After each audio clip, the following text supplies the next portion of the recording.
వీరభద్రుడు 1000 చేతులతో భయంకరమైన ఆయుధాలతో ఆకాశమంత ఎత్తున జన్మిస్తాడు.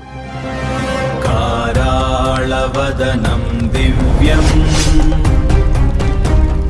నానాభూషణభూషితం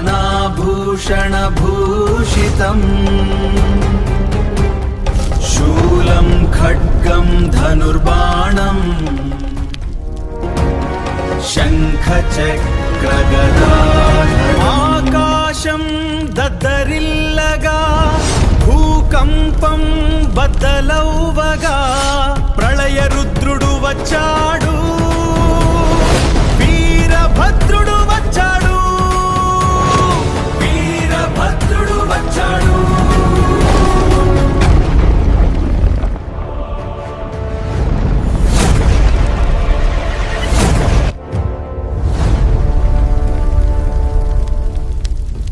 శివుడు ఆయనను చూసి, వీరభద్రా, వెళ్లి దక్షుడి యజ్ఞాన్ని నాశనం చేసి అహంకారి అయిన దక్షుడిని శిక్షించు అని ఆజ్ఞాపిస్తాడు.